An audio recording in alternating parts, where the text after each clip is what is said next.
বিশ্বকাপের ফাইনালে স্পেন যা খেলেছে সেটা ফুটবল, আর্জেন্টিনা যা খেলেছে সেটা এন্টি ফুটবল।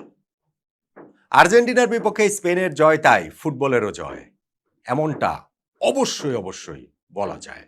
যারা খেলা দেখেছেন তাদের কেউ এই বিষয়ে দ্বিমত পোষণ করবেন বলে আমার মনে হয় না। স্পেন যোগ্য দল হিসেবে, শ্রেয়তর দল হিসেবে, টুর্নামেন্টের সেরা দল হিসেবে এই বিশ্বকাপে নিজেদের দ্বিতীয় শিরোপাটা জিতে নিল এবং স্পেনের ফুটবল সাম্রাজ্যের আবার যে পুনরুত্থান হলো সেইখানটাতে সমর্থকরা আশাবাদী হতে পারেন যে এটা আর অনেক দিন কন্টিনিউ করবে। প্রতিপক্ষের জন্য, প্রতিপক্ষ পরাশক্তি দলগুলো বিশ্ব ফুটবলের, তাদের জন্য যেটা ভয়ের ব্যাপার। স্পেনের পথ চলাটা কেবলই কি শুরু হলো মাত্র। দেখুন, নট আউট মানে আমরা ফেভারিট র্যাঙ্কিং করি। আমার খুবই পছন্দের বিষয়। আপনাদের সঙ্গে তর্ক হয়, বিতর্ক হয়, আড্ডা হয়, আ মতের মিল, অমিল অনেক কিছুই তো সেই জায়গাটাতে থাকে। স্পেনকে আমি বরাবরই সেখানে ২ নম্বরে রেখেছিলাম। ১ নম্বরে ফ্রান্সকে রেখেছিলাম। ফ্রান্সকে সেমিফাইনালে স্পেন হারিয়ে দিয়েছিল এবং আমি আগেই এই ফেভারিট র্যাঙ্কিংটা যখন এই পাথওয়েটা তৈরি করি, এই ২ টা দল সেমিফাইনালে মুখোমুখি হবে, তখনও আমি বলেছি যে এই ২ টা দলের একটা দল সার্টেনলি সেমিফাইনালে বাদ পড়বে। কিন্তু আমি ১-২ নাম্বারে তাদেরকেই রাখছি। কেননা এই সেট থেকে যেই দলটা ফাইনালে যাবে শিরোপা জয়ের জন্য তারাই ফেভারিট। একটা দল যাবে কিন্তু তারপরেও ১-২ তেই ২ টা দল। আর স্পেন তারা ওই ফ্রান্সকে হারিয়ে ঠিকই ফাইনালে উঠে গেল। ফাইনাল যে আর্জেন্টিনার বিপক্ষে সেই ফাইনালের আগের প্রেডিকশন ভিডিওটাতেও আমি বলেছিলাম স্পেনকেই আমি ফেভারিট করেছিলাম। স্পেনকেই আমি এগিয়ে রেখেছিলাম। যদিও সামান্য ব্যবধানে 50.5, আর্জেন্টিনা ছিল 49.5, কিন্তু যে ফুটবলটা হয়েছে ফাইনালে সেইখানে স্পেনকে আপনি বলতে পারেন যে 99.5 আর আর্জেন্টিনা হচ্ছে 0.5। এর চেয়ে বেশি মার্কিং আপনি আর্জেন্টিনাকে কেন দিবেন? কিভাবে দিবেন? স্পেন তাদের ওই possession base football, Luis de la ফুয়েন্তের যে দল, তাদের যে অ্যানাকোন্ডা গ্রিপ, সেইটার মাধ্যমে পাস, পাস, পাস, পাস এর মধ্যে আর্জেন্টিনাকে একেবারে শ্বাসরোধ তারা করে ফেলেছে। একের পর এক সুযোগ তারা তৈরি করেছে। গোল হতে, হতেও হয়নি কতবার। আর্জেন্টিনার গোলরক্ষক এমিলিয়ানো মার্টিনেজ বিশ্বকাপে তার সেরা ম্যাচটা খেললেন। ১১ টা সেভ তিনি করলেন। কিন্তু শেষ পর্যন্ত সেইটাও আর্জেন্টিনা পরাজয় ঠেকানোর জন্য যথেষ্ট হয়নি। শেষ পর্যন্ত সেটাও স্পেনের বিজয় ঠেকানোর জন্য যথেষ্ট হয়নি। স্পেনের এই ভিক্টরিটা তাদের ফুটবল দর্শন। এই ফাইনালের কথাও যদি বলেন তাদের ফুটবল পেশেন্স এরও একটা রিওয়ার্ড নিঃসন্দেহে।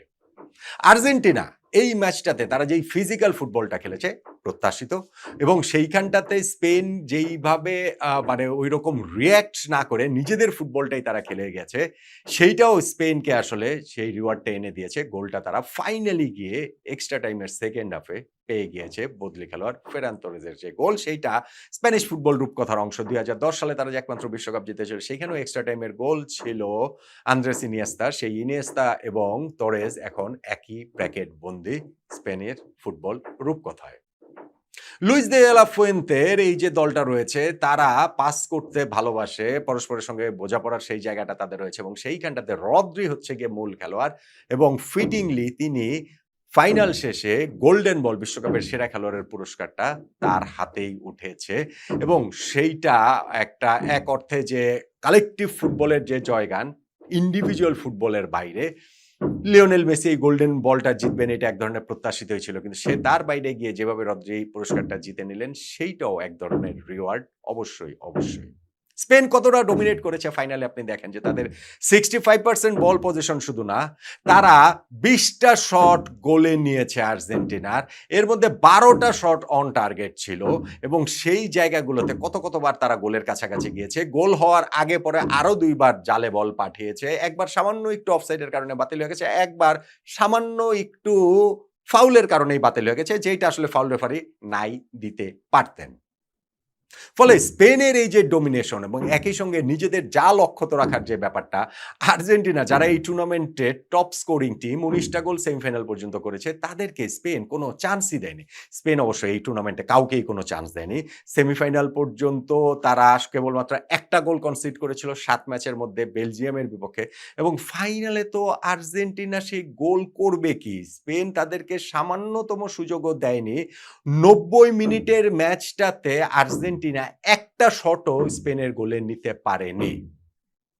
বিশ্বকাপের এই আগের ২২ টা ফাইনালের ইতিহাসে এরকম কোনো ঘটনা আসলে নাই। এটা একটা ফুটবল ম্যাচে এটা করতে পারাটাও কঠিন। পাড়ার ফুটবলেও এটা করতে পারা কঠিন যে ৯০ মিনিট খেলা হবে সেখানে প্রতিপক্ষের ওইখানটাতে একটা শটও আরকি গোলে না নেওয়া হয়। এবং স্পেন তাদের ওই দুর্দান্ত ডিফেন্সিভ যে অর্গানাইজেশন তাতে করে লিওনেল মেসি সহ পুরো আর্জেন্টিনার দলকে একেবারেই বোতলবন্দী তারা করে রেখেছিল। আর্জেন্টিনা অবশেষে ১ম শট নিতে পারে ১১৬তম মিনিটে গিয়ে এবং সেই ২ টা শট তাদের ছিল এবং তার ২ টা শটের কোনটাই অন টার্গেট ছিল না। স্পেনের 65% বল পজিশন, আর্জেন্টিনার 35% বল পজিশন। স্পেনের হচ্ছে গিয়ে গোলের শট ২০ টা, আর্জেন্টিনার গোলের শট ২ টা। স্পেনের শটস অন টার্গেট ১২ টা, আর্জেন্টিনার শটস অন টার্গেট 0। এখন এরপরেও কিভাবে বলবেন যে স্পেন যোগ্য দল হিসেবে ফাইনালটা জেতেনি? অবশ্যই এটা কেউই বলছে না। অ্যাবসোলিউটলি কেউই বলছেন না। বলার কোন রকম কোনো কারণই নেই। বিশ্বকাপ ফুটবলে এই পর্যন্ত যেই ২৩ টা ফাইনাল হয়েছে তার মধ্যে সবচেয়ে ওয়ান সাইডেড ফাইনালটা এইখানটাতে হলো। সবচেয়ে মানে 1-0 এ ভিক্টরিটা এত ডমিনেটিং ভিক্টরি আসলে ওয়ার্ল্ড ফুটবল ইতিহাসেই খুব বেশি আছে বলে আমার কাছে মনে হয় না। ফলে শেষ পর্যন্ত যদি আর্জেন্টিনা যেই আশাতে ছিল স্পেনকে কোনো একটা কাউন্টারে গিয়ে কোনো একটা তাদের ম্যাজিকে মেসির ম্যাজিক্যাল মোমেন্টে কোনো একটা সেট পিস সিচুয়েশন থেকে স্পেনের বিপক্ষে ১ গোল করে তারা বেরিয়ে আসবে, সেইটা আসলে ফুটবলের প্রতি, স্পেনের প্রতি বড্ড অন্যায় হতো, বড্ড অবিচার হতো। হ্যাঁ, এনজো ফার্নান্দেজের লাল কার্ডটা তাদেরকে হেল্প করেছে। কিন্তু তারপরেও তো গোলটা দিতে হবে এবং অনেক ক্ষেত্রে এই স্টাবন ডিফেন্সের এগেইনস্টে স্পেশালি তারা যখন ১০ জনে পরিণত হয়ে যায়, তখন গোল করাটা আরো কঠিন হয়ে যায়। কিন্তু স্পেন একের পর এক চান্স ক্রিয়েট করেছে। আমি বলছিলাম আরো ২ টা গোল তো তারা দিয়েছে, আরো কতবার তারা কাছাকাছি গিয়েছিল।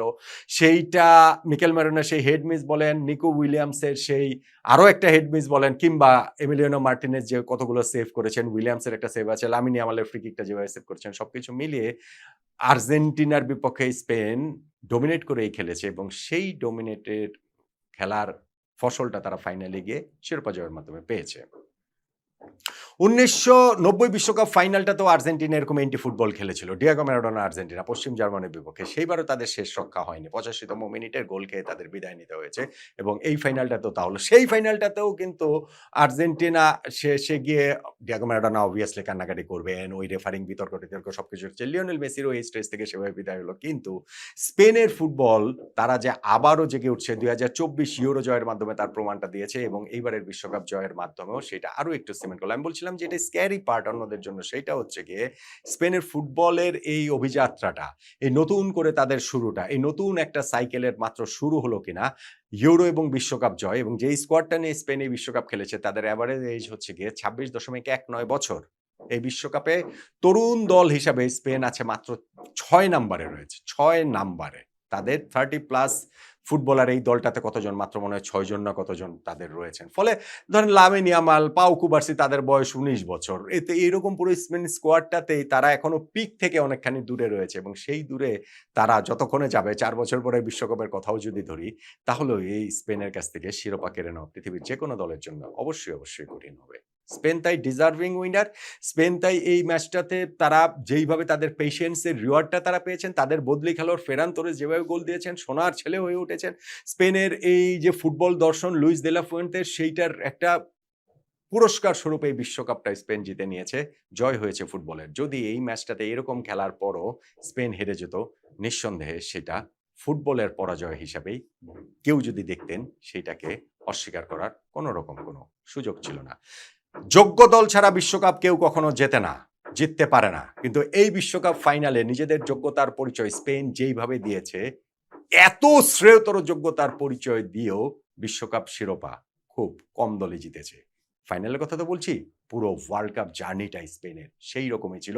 প্রথম ম্যাচে কাবো ভার্দের সঙ্গে ড্র করার পর থেকে আস্তে আস্তে তারা যেভাবে পিক করেছে এবং সেমিফাইনালে ফ্রান্সের বিপক্ষে তাদের সেই dominating performance, the team performance, এরপরে ফাইনালে গিয়েও আর্জেন্টিনার বিপক্ষে এরকম পারফরমেন্সের পর এই স্পেন ফুটবলের যে নতুন সূর্যোদয় হলো এবং এই সূর্য যতদিনে মধ্য গগনে আসবেন ততদিনে বিশ্ব ফুটবলে আরো অনেক শিরোপা তারা জিতবেন এবং আরো অনেক দিন তারা ডমিনেট করবেন বলে সেই প্রতিশ্রুতি এই স্পেন টিম তো, লুইস দে লা ফুয়েন্তের এই স্পেন টিম তো, রদ্রিগো, লামিন ইয়ামাল, পাউ কুবার্সিদের এই স্পেন টিম তো দিয়েই গেল। নয় কি? ফুটবলে, সুন্দর ফুটবলেই।